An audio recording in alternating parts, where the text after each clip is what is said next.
বেলা চাও, বেলা চাও তো গানটা তো আপনারা জানেনি। তাহলে বেলা চাওয়ার সুরে গান গাওয়া শুরু করলো, we want working toilets, we want working toilets, we want ইট না, একদম এই পুরো জিনিসটা করে গান শুরু করে দিল। খানিকক্ষণ পরে আমাদের 20টা ছেলের প্রত্যেকে আমরা গান শুরু করে দিলাম। আকারটা ধরতে পেরেছি, এটা ছিল আনুমানিক 2 ফুট বাই 5 ফুট একটা কক্ষ, তার মধ্যে আমরা 4 জন বসে লোহার ইসের মধ্যে, প্রচণ্ড ঠান্ডা। পরে আমরা জানতে পারি যে ওদের সবচাইতে টপ সিকিউরিটি জেল, একদম মরুভূমির মাঝখানে একটা জেল আছে, সেইটাতে আমাদের রাখা হয়েছিল।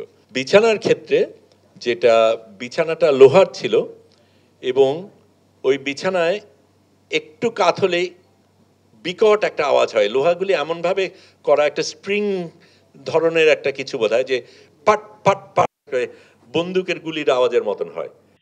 ইসরায়েলের কারাগারে এমন অবর্ণনীয় দুর্দশায় কেটেছে প্রখ্যাত ফটোগ্রাফার শহীদুল আলমের। দেশে ফিরেই সংবাদ সম্মেলনে এসব কথা জানান তিনি। বলেন, মানসিক নির্যাতনটাই বেশি ছিল। টর্চারের কথা যদি বলি, সেটা অনেক রকমের টর্চার। প্রধান টর্চার আমি বলবো মেন্টাল টর্চার। আঘাত ততটা হয়তো পাইনি, কিন্তু আমার পাশে 2 জন তুরস্কের ক্রু যারা ছিল, একজন আরেকজন, ওরা ইংরেজি বলে না, একজন আরেকজনের সাথে ইংরেজিতে কথা বলছে, তখন মেশিন গান নিয়ে, মেশিনের ব্যারেল দিয়ে গুতা মারে এবং বিকট একটা আওয়াজ করে ওই জিনিসটা করে। আমাদের মানে হাঁটু গেড়ে বসানো যেভাবে হয়, ওইটা আমার জন্য অন্তত বেশ কষ্টকর ছিল। আমার এমনিতেই একটু সমস্যা হয়, কিন্তু প্রায় 2 ঘন্টা আমরা উবু হয়ে মাথা নিচু করে ওইভাবে ছিলাম। এটা আমি নিশ্চিত না, আমি একজন আমাকে বলেছে, আমার দেখা নেই, তবে হতেও পারে, গন্ধ দিয়ে হতে পারে, বলা হয়েছিল যে যেই জায়গাটায় ঘাটে, যেই জায়গায় টারম্যাকের উপর আমাদের বসানো হয়, সেইখানে কি তারা গিয়ে পেশাব করেছিল। জীবন বাজি রেখে এই অভিযাত্রায় অংশ নেন বিশ্বের নানা প্রান্তের মানুষ। তবে মূলধারার গণমাধ্যমের কেউ ছিলেন না। যে জাহাজটিতে শহীদুল আলমরা ছিলেন, সেটাতে ছিল না তেমন কোনো সুবিধা। বসার জায়গা আছে, শোবার জায়গা শুধু যারা ক্রু তাদের জন্য আছে, কিন্তু এই জাহাজটা আমরা পেয়েছি। এখানে আপনাদের প্রশ্ন থাকতে পারে, তাহলে আমরা এই জাহাজ নিলাম কেন? প্রথম জিনিসটা হচ্ছে, আপনি ভাবেন কোন ক্যাপ্টেন বা কোন মালিক, জাহাজের মালিক, তার জাহাজটা দিয়ে দেবে যদি সে জানে যে এই জাহাজটা গাজাতে যাচ্ছে, ইসরায়েলি আক্রমণ হওয়ার সম্ভাবনা রয়েছে। আটক হবেন ধরে নিয়ে দুঃসাহসিক এই অভিযাত্রায় সঙ্গী হয়েছিলেন শহীদুল আলম। জানান কেমন প্রস্তুতি নিয়েছিলেন এবং আটকের সময় ঠিক কি করেছিল ইসরায়েলি বাহিনী।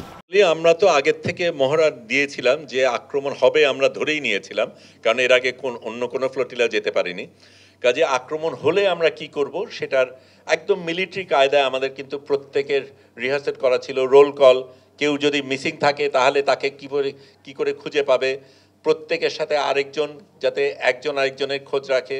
আবার আক্রমণ যখন হয় তখন কে প্রতিহত করবে, কে স্পোক্স পার্সন হবে, সব কিছু আমরা করেছিলাম। হঠাৎ করে ওই সাইরেন বাজা শুরু করলো এবং হুয়াইরা তখন বলছে এটা কিন্তু আসল, এটা মহড়া না। তখনই তো আমি বুঝে ফেলেছি ঘটনা কি। 50 জন খানিক ছিল, কিছু নারীও ছিল। পুরুষরা পুরো কমব্যাট গিয়ারে, মেশিন গান, এক একজনের এক এক রকম machine gun, sniper bullet, laser bullet আলাদা ছিল। এবং সেই সময় আমরা দেখি যে আমার উপরে এবং হসিমের উপরে ওই লেজার পড়ছে। তারা নেমে সারা জিনিসটা দখল করে, আমাদের ভয় তো দেখাই, তারপরে কিভাবে কি করতে হবে সেগুলি বলে। মুক্তির আগ পর্যন্ত তিনি সহ অন্যরা কারাগারে আমরণ অনশন করেছেন। আমাদের হাঙ্গার স্ট্রাইক অল্প কয়েকজন ছাড়া আমরা সবাই, আমি সহ, আমরা প্রত্যেকেই করেছি। যেই 2-1 জন করেছে তাদের শারীরিক অবস্থা ছিল, আমি যে ফিরতে নাও পারি সেটার ভয় ছিল। এবং এত বড় ঝুঁকি কেন নিলেন, সংবাদ সম্মেলনে সেই ব্যাখ্যাও দিলেন এই মানবাধিকার কর্মী। যে আমরা এখন আন্তর্জাতিকভাবে একটা নেটওয়ার্ক দাঁড় করাবো, যেহেতু গ্লোবাল লিডাররা করবে না, আমরা অ্যাক্টিভিস্টরা কিভাবে করতে পারি সেই লড়াইয়ের প্রস্তুতি আমরা নিয়েছি। আমরা ফেরার আগেই আমরা সিদ্ধান্ত নিয়েছি যে আবার আমরা যাব এবং 1000টা জাহাজ যাবে। কারাগারে আরেক বাংলাদেশির সাথে শহীদুল আলমের দেখা হয়েছে, যাকে হত্যার হুমকি দিয়েছে ইসরায়েলি সেনারা। যেই লিয়াকত, যিনি সিলেটি বাংলাদেশি, যিনি আমার সাথে যোগাযোগ করেছিলেন, পরে জেলে তার সাথে আমার দেখা হয়। তখন উনি বলেন ওনাকে তারা বলেছিল তুমি হামাসের এজেন্ট, ভিতরে নিয়ে তোমাকে গুলি করা হবে। কাজে এই ধরনের মুক্তির আগে তাদের ৩টি ফর্ম দেয়া হয়েছিল, যার একটি ছিল ৭২ ঘন্টার মধ্যে তাকে ইসরায়েল থেকে বের করা হবে। সেটিতেই কেবল সই করার কথা জানিয়েছেন শহীদুল আলম। এবং আইনজীবী আমাকে বলেছিল এইটা তুমি সই করতে পারো, আমরা রেকমেন্ড করি, সেটা হচ্ছে ৭২ ঘন্টার মধ্যে আমাকে যেন ডিপোর্ট করা হয়। Nazmul Hasan, star news.